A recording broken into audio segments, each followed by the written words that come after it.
Hi, I'm Jeff Steigerwalt, and this is my personal journey with general aviation. Let me do that again. Hi, my name is Jeff Steigerwalt, and this is my personal journey with general aviation. What made me fall in love with flying? Well, when I was a teenager, I was into technical hobbies.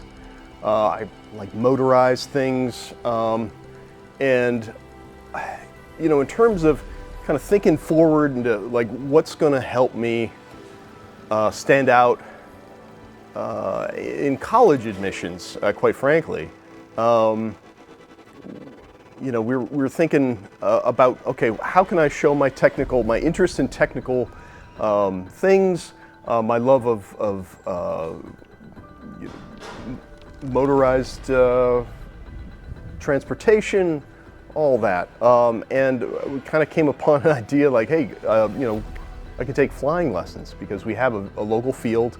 I grew up not 7 miles from here, and it blossomed into something that really worked out very well. So I still remember the day I came down to the airport, just opened the door. Byron Arner, the owner of Arner Flying Services, was there, and talked to him about what the process looks like for getting your pilot's license. Of course, then it was a little cheaper than it is now. I'm not going to lie that, you know, it's cheap now. It wasn't even cheap then, but it was something that was worth it, because what you know, besides being extremely interesting, I can tell you that college recruiters, when they hear that you have a pilot's license at the age of 17 or whatever, they are like, whoa, you know, holy cow, you flew a plane from here to West Virginia, you you know. So it was a great conversation starter, a great means to get into a technical university. I went to Bucknell University for mechanical engineering. So it was great for that, great you know, introduction to the wider world of technical things. So the ride that changed everything for me, I think, was really, I can't tell you the exact day and I can't tell you the exact flight, but it was a few flights into my training when I started to get the hang of landing the plane. And you know, by that time you're pretty comfortable flying up, taking off, flying around, controlling, holding altitude, turning in a controlled manner, and once you see that you can land that plane with no intervention from the instructor, you know, even before you solo, that's a line you cross. It's like, wow, okay, this is doable. This is amazing. I can fully fly this plane, you know, in all manners of this flight. So when I was in high school, did people understand this pursuit? I would say yes. I mean, I included a number of my friends. You know, once I got my license, you could take your friends up, and we went up and went various places, locally, pretty locally.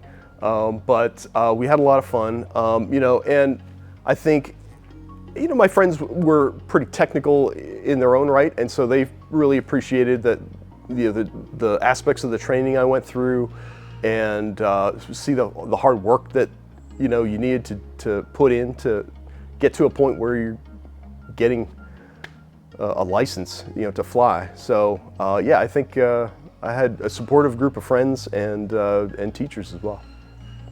So what is it about aviation that pulled me in so deeply? So one thing I realize, there are things in this world that when you do them, you think, God, is this legal to do? Like, can you really have this much freedom? Can you really, like, you know, this is unbelievable. Like, you know, somebody sitting on a couch somewhere, just they have no idea what is out there. And there's several pursuits like that. And this is a great example, because once you have your license, you can fly anywhere. I mean, and we live in the greatest nation in the world in terms of the general aviation infrastructure, that's another point. So you have the freedom to fly anywhere you want, as long as you're doing it safely, and nobody asks you questions. You know, there's not undue burdens in planning. It's just an amazing license to do anything you want to do. So at what point did it become part of my identity? Honestly, I would say that's much later. It wasn't, you know, in the teenage years, because in the teenage years the goal was to get the license, you know, and do some excursions. But when it really kind of goes to your heart and you really appreciate it fully is, you know, later in life, after I kind of took a 25-year hiatus from flying, came back to it in 2018, realized how much stuff, annoying stuff that was fixed with technology, new technology. I realized that this is something that I can take a hold of once again, and it can provide, you know, kind of recreation and adventure opportunities for, you know, the next phase of my life, you know, with my wife, and you know, an opportunity to really do interesting things. Excuse me. What did becoming a pilot mean to me personally? I think there's a faith in yourself that you develop. It's not just driving a car. It's not, you know, it's doing something sedentary. It's the stakes are real. So everything's safe. Everything is you know, regulated in the way it needs to be regulated. You're trained to the degree that you need to be trained to handle everything. But it's a pursuit that is a serious undertaking, where, you know, your life is on the line, you know, every time you go up in the air, and at the same time you're having fun. The other aspect of it is, it's one of those activities where when you're flying, there's nothing else to think about. You are focused on the plane. You are focused on landing. You are focused on doing whatever you're doing, and it really kind of makes the rest of the world, you know, fall away. You forget about the stress of work. You forget about whatever, you know, is going on that's just, you know, noise in your life. It's very calming. Okay, so what was the hardest part about becoming a pilot? I would say the hard reality of understanding your limits. And you can't understand your limits unless you go beyond them. And I was fortunate to have a good instructor who, I mean, he's a better pilot than me. He's still, you know, he actually manages an airport adjacent over in Schuylkill County. And I can tell a story. One day we took off in very windy conditions. And I have it in my logbook, you know, because I still have the logbook from when I was a teenager. I saw the date. I looked up the historical weather for Allentown Airport, which is the closest that I can get. The winds that day were something like 24 gusting 34 knots. And that's crazy. Like and my instructor purposely had us go up in that so that, you know, you can you land, you know, like, and the answer was, I never want to do that again. Like, I know the numbers that I need to avoid at this time, you know, and so that's the hard part is kind of finding your limits, but the good thing is you realize where they are, right? And so part of your ongoing training is always to stay sharp and challenge yourself to go out in conditions that maybe are, you know, they're a little bit challenging, because you got to stay sharp. You got to be a little bit, you know, you can't just go out on totally calm, sunny days. You have to go out on the days that aren't so calm. And that's how you learn, that's how you grow, that's how you maintain your skills. But that's a very difficult thing to kind of maintain, you know, move forward. So did I ever doubt if I'd ever make it? What I would say is part of my aviation story is when I got my private pilot's license as a teenager. The other part is in 2021 when I got my instrument rating. The instrument rating is considered widely as the most difficult rating from a technical standpoint, because you're taking the precision that you need from from here to here. So it's a totally different type of flying. You're flying with reference to your instruments only. You're judged by your examiner, who's going to want to see plus or minus 50 feet on your altitude. You do these simulated instrument approaches. You're on a instrument landing system. You got to keep the needles perfectly centered as you're doing your descent, and it's very challenging. That's the kind of thing that I was concerned. Am I gonna pass this check ride? Am I too old to learn? Like that was only a few years ago. Am I too old to have these skills? Turns out no. I did a very good job on the check ride. Passed the first time, passed the written part and all that stuff. So I was very pleased with myself coming out of that process. Had renewed faith in my skills and my ability to learn and perform.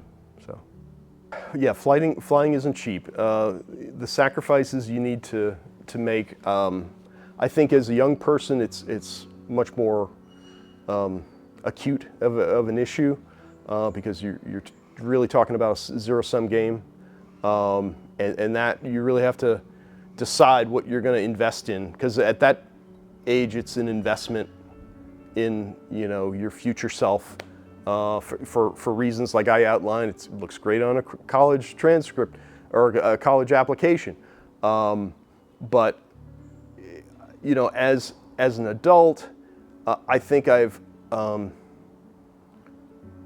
arranged my finances such that this is not a hellish burden. But the other aspect of this is you pretty much always have a partner. So I have actually one of my friends from high school who still lives in the area.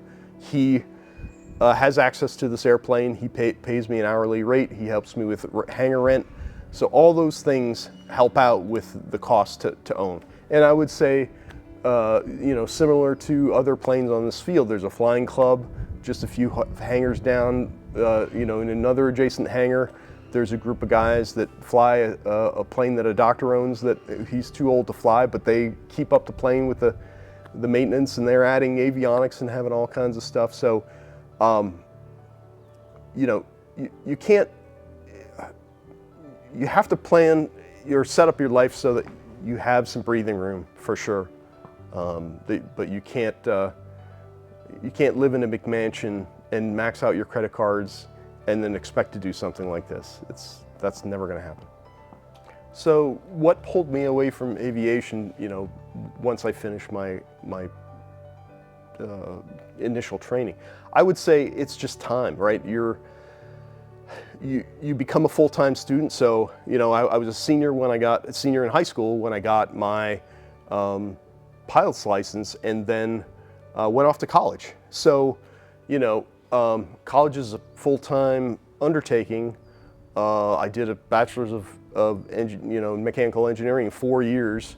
My summers were spent working, and there was just limited time and money to pursue it. So it just kind of fell off, and rightly so. Like you can't just go once a year or once every 6 months. It's something you have to kind of sharpen the sword, every so often and maintain your skills. So I realized that I wasn't going to be able to keep up a reasonable cadence, and so I stepped away.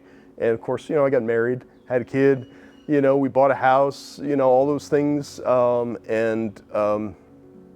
During all that time, it was always in the back of my mind. It's take that up again someday.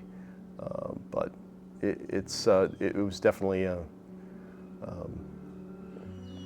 hard, to kind of step away.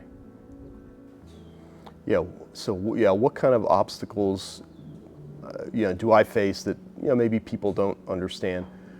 I think that goes back to this this idea that there's things in this world that you can do that the average couch potato just isn't going to do, would freak them out. You name it.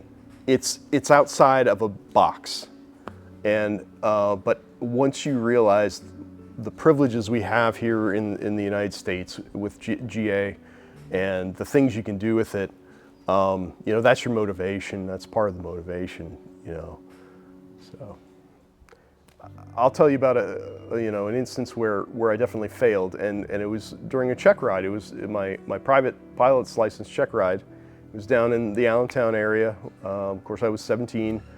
And we went out for the check ride, and the last thing to do on the list is that he wants to see you land the plane and stop it within a certain distance, like a short field, extreme short field landing. I had practiced at that airport because that was a known thing, and I missed it. Like, I messed it up. Like, it was not, I braked a little bit too long. But I passed because the other elements of my check ride were spot on. So you're allowed to miss certain things, but I missed that one. But it's, how hard can you be on yourself? I want a perfect score. I can't be too hard on myself for messing up that one day on that one little task that I was nervous as heck to do. So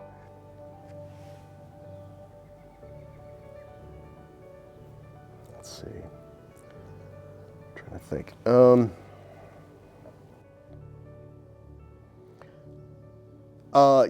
So yeah, was there ever a flight that truly scared me? So yes, and that was with this plane. I just gotten it recently, and my wife and I had planned a trip. We're going to go down to land at Salisbury in Maryland, and then get a Uber and stay in a hotel in Ocean City. So I had that all arranged. I was having some radio difficulties with this thing at the time. I thought my radio was good to go. It wasn't. So we took off, and it was a pretty windy, blustery day.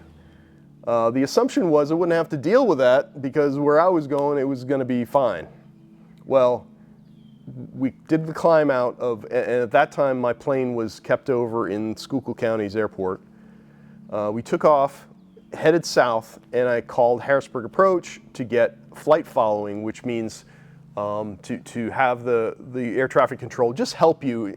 It's not a full, flight plan, but it's just giving you advisories. And I needed to be talking to ATC, especially that day, because there was what they call presidential TFR, meaning the president was in an area and it's a big red circle, and you need to have a flight plan and you need to be talking to ATC. Otherwise, F-16s are going to come, intercept you. Probably more like helicopters. They're not going to send in, F-16. Anyway, so we took off, and I called Harrisburg Approach, and they said, sorry, whoever's calling, you're breaking up. I can't read you. And I was like, and I tried again, and they said, nope, can't do this. And I had to make the call that, well, I can't go into this presidential TFR not being able to talk to long distance, ATC. I'm gonna have to turn this thing around, and we're gonna have to just drive down, which that's always, you need to have that plan. That's all you need to have that backup. So fine. So I went back around, but it's still windy as all get out. And I went to land, and of course, like, my wife's in the plane, and the nature of that airport over in Schuylkill County is it kind of sits on a plateau, kind of shaved off mountain. You can call it a mesa or whatever, but you get these updrafts of wind, coming up from the hills, and you're trying to come down, and you're just getting beat up all the way down to the runway.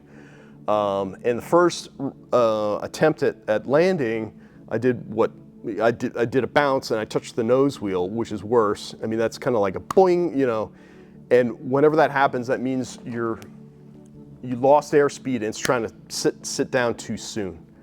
So I had to do a go around, which I executed. But you know, coming around, like once you have a failed landing, you're like, ah, geez, you know, I don't want to bend anything. I don't want to, you know, scare my wife. I don't want to. I'm just concerned myself, you know. But luckily, I did some things, configured the plane a little differently on the second approach, and luckily the winds maybe, you know, just calmed down just enough at the time of touchdown where it wasn't such a big deal. But it was still kind of hairy. It was still kind of hairy. But I can say that definitely scared me. And it was more scared for my wife. Like I didn't want her to be upset or scared, and she was a total trooper. But yeah. So what does flying give me emotionally that nothing else does? I would say the best words I could say is, and it sounds almost, I don't know, arrogant, but it's like earned privilege almost. You know, there's times, you know, especially kind of at dusk, when the air is smooth and the sun's setting and you're heading home or heading wherever you're heading, and it's just like you're above the world, and you just kind of think how wonderful this is and how amazing, you know, the opportunity is to partake of this. And at that, you know, you think back, what did I do to get to this point? You know, and you know, it's a privilege, but there's a lot that went into it at the same time. And myself and any pilot can be immensely proud of their accomplishments and really enjoy those moments where you're fully kind of recognize what you're doing, you know, and what an amazing time in the world we live in that allows us to do this. So how would I describe taking off to someone who's never flown in a plane? I would say taking off is obviously that's one of the most delicate times in the flight. If you have a problem, you don't want to have a problem on takeout and climb out. So it's a time of high focus, making sure that everything's correct, making sure that everything's going as planned, and it's a high workload. You know, at the same time, like that's not the freest that you feel. You know, there's a lot of counterintuitive elements to flying. I don't enjoy takeoffs. Like, oh wow, when those wheels lift off. Oh no, you're so focused on, is the engine producing power? Is it in the green? Am I on course? Do I have a good climb? Those things are at the top of your mind, and they have to be. So it's just a busy phase of flight. What goes through my mind when I'm alone in the sky? I think it's kind of this earned privilege kind of feeling. You feel proud. You feel lucky to live at the time we live on the planet, in the country. You know, all these things that allow this to happen. When you think about it, it's insane. It's and when that sinks in, when you're alone in calm air, sunset, it's a beautiful time. Those are the things I think about. Yeah, so what are my concerns for the well-being of GA in the future? I think the rising costs are a concern. The market in general is driven up. You know, new airplanes. The best-selling new airplane, you know, currently is a Cirrus SR series. Those are $700,000, $800,000, $900,000 machines, and they have, you know, amazing performance. They have whole plane parachute systems, which older machines do not have. Things like that. But yeah, there is a general concern, and there are, you know, ways to get around that. Number one, don't fly an $800,000 new plane. Number two, you know, there's older airplanes that need some restoration, you would say, in layman's terms, but they are solid platforms with supportive communities around them. That's why I chose this particular airframe. And then there's a whole other world of what they call non-certified aircraft. So this is a certified aircraft. When I do a modification to this, or if there are modifications done to this, there's very specific paperwork that's backed up by testing that is, you can't just put spinning rims on this thing. You have to have these known modifications that have test data behind them. There is a whole world of uncertified aircraft, home-built aircraft, and those guys love to throw it out that their costs are like half of what this thing is, like on an ongoing basis, and that's all true. What I get out of the certified world is the fact that this airframe has been around since the late 1950s, and there are millions of hours on the airframe, there's millions of hours on this type of engine, and all the things that are probably ever gonna go wrong have already happened. And so you are buying into a platform of known issues that are often fully resolved. So there's airworthiness directives that get done to the plane, that sometimes they're a one-time fix, sometimes they're an ongoing inspection. But in the home-built world, you don't know. Those are all new designs, and they are sometimes unknown quantities in the grand scheme of things. So what is what's the safety record of those airplanes? And it's not terrible, but it's also a bit of an unknown factor. And part of the equation is the workmanship of the whoever put together the plane. Those are average Joes who decide they want to put together a plane, put together a kit, and they vary. Quality varies. So, but that's all part of keeping costs down. So it is absolutely valid. You pick your poison in some respects, but rising costs are a concern. So is flying escape, or what does it mean to me? I think I keep coming back to it's a privilege. It's a privilege, that humans at this point in time with this level of technology have this ability to go out there and fly around anywhere you want, and you can do this as a private citizen. That's the overwhelming thing that keeps coming back to my mind. So it's a privilege. So why do I think that aviation became a lifelong passion for me? I think it's well suited to my nature. So the technical things I like. It's actually fun in kind of a perverse way to have these procedures and follow procedures and see that it produces a result, and see that you're safe in how you operate your machine. And I think, and again, that coupled with the sense of that absolute focus that you get. There's nothing else in the world when you're trying to land a plane, even on a nice calm day like this.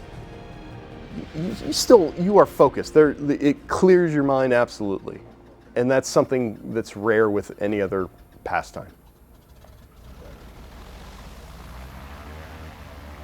So after all these years, what excites me?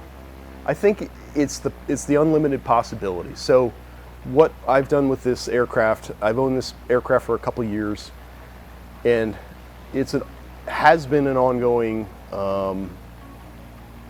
work in progress to update it to the degree that I really want to see it. Now there's some things that are left to do on it, paint, new avionics, things like this. But this plane at this point, with a new engine, new prop, a bunch of other things sorted out, it's ready to go on, adventures. And when I say adventures, I mean, I'd like to go out and see my brother in Arizona. I'd like to fly this thing to Catalina Island. I'd like to, see the mountains up in the Pacific Northwest, Mount Hood and Mount St. Helens and things like that. Those are all things that get me excited about the future of what I'm going to do with this plane. Yeah, have I witnessed breathtaking things in this airplane or from the air in general? I would say yes. I mean, the magic hour is sunset. It's magic for several reasons. It generally calms down. If it's a windy day, it gets smooth, and on a clear day, the light just reflects off of things. I have wonderful pictures of, with the wing, and the sunset reflecting off the Susquehanna River, just cool things like that. You just look for opportunities for take your phone and get that little quick, thing. But there's always breathtaking moments if you look for them. Have I had a close call that taught me a lesson?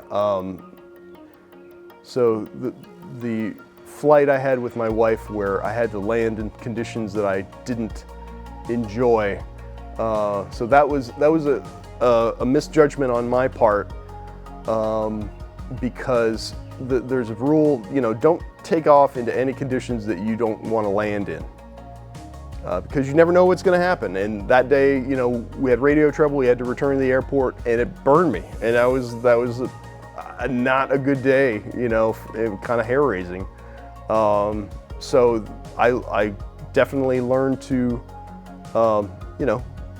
be cognizant of the fact that you may have an issue, and don't take off into any conditions that you don't want to, land in. Yeah, do I replay flights in my mind? I think there's moments of flights where I'm critical of myself, where I'm, what went wrong with that landing? Why was that landing rough? Why did I get blown? Could I have done something? It's a lot of that kind of stuff. Fortunately, that, and I don't want it to ever be more than that. I remember Harrison Ford, once he was on, I don't know if it was Johnny Carson or Jay Leno or whatever, who was interviewing it, but it was years ago, and the interviewer said, "Yeah, so you fly planes, blah blah blah." And he's like, "Yeah," and they say, "Well, have you ever had any close calls?" And he's like, "No." And that's the goal. Like you want to, that's a delicate balance to have no incidents, but at the same time push yourself a little bit. Like find safe ways to push yourself, to keep yourself sharp, but know the difference between conditions that you can handle and conditions that you can't handle. So how has aviation changed me as a person? I think from a standpoint, it provides you with a certain level of confidence, I guess. It's something, I don't go around, telling people I do CrossFit or I'm into this or that or whatever. Like, I'm not that I'm into anything, but I'm not a showy person. But this is the kind of thing I keep in my back pocket and know that I can walk in the world and I'm confident because I do something really cool, like objectively cool, which I can pull out at any time, but I don't, because that's, kind of showy. But it helps with your well-being and your confidence in general. What did I tell my I would tell him to buy Apple when Steve Jobs came back. That's what I'd tell him. Leverage everything you can.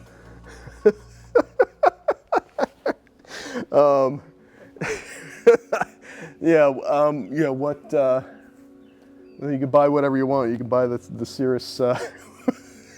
at $1 million,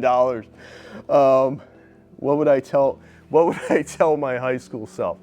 I would say, I think I would say that, you know, getting your license was the right thing to do. It's prepared you for a lifelong, you know, journey and hobby. But then also, you know, perhaps taking a 25-year hiatus was the right thing to do, because coming back in 2018, like just the technology and just the safety and the situational awareness is just orders of magnitude better than it was in 1992. It's not even close. That's, I would say, yeah, tell them that the future's bright, and you know, it's not so bad that if you took a hiatus from flying. You know, what I hope people understand after watching the documentary, I would say that flying and owning an aircraft, or you know, just taking part in this hobby, it's for anyone, especially in the U.S. We're so privileged. We have, you know, with the number of airports that we have, the infrastructure that's here. It's expensive, but it's still way cheaper than whatever you would see over in Europe or anywhere else in the world. You can find a way to make a budget work for you. You know, whether it's a certified aircraft or experimental, there are a number of ways to skin this cat. It is not for rich people only. It is and can be for everybody. So if I had to describe my life as a pilot,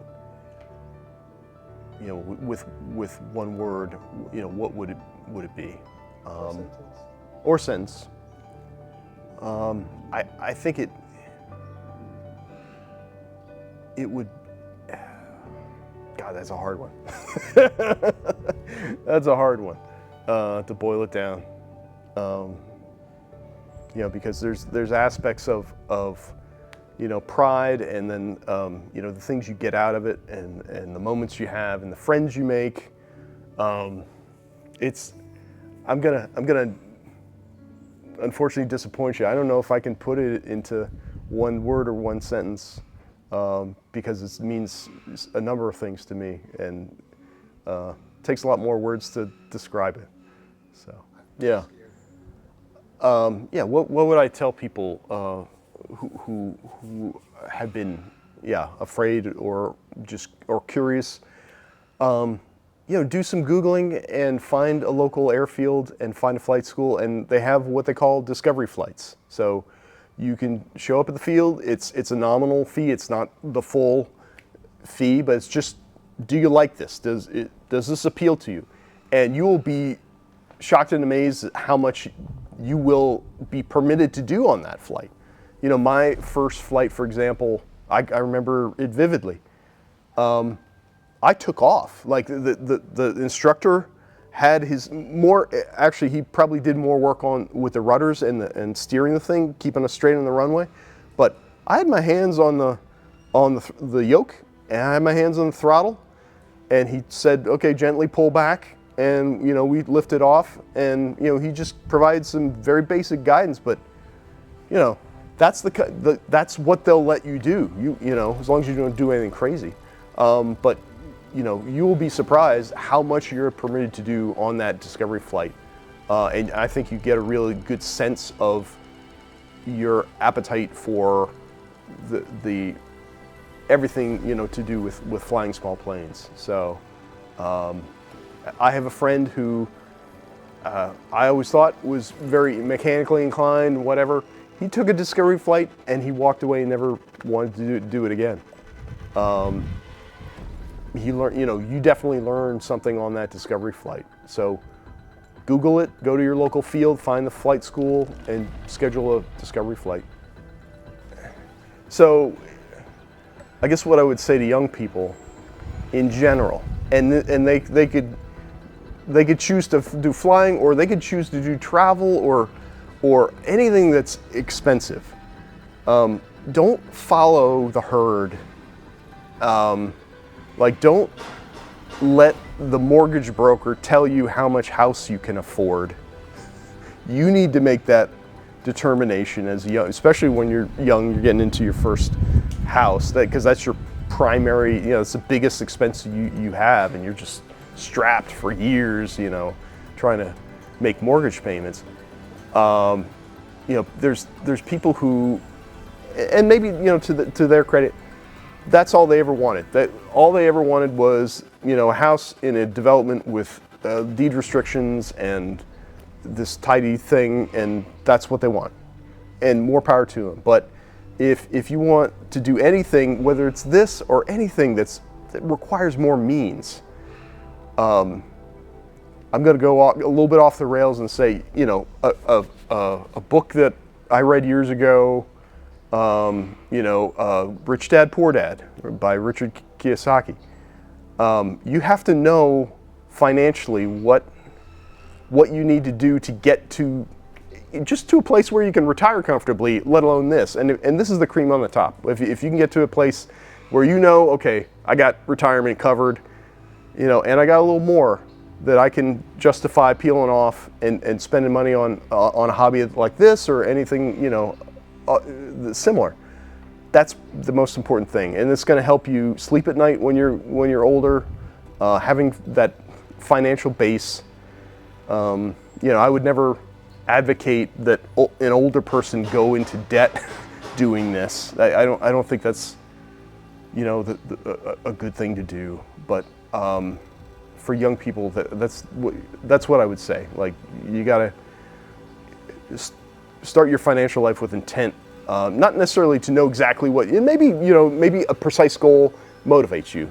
I had a very broad sense that maybe I want to get back into this, and maybe I want a nice motor, maybe I want a car or car collection or something like that.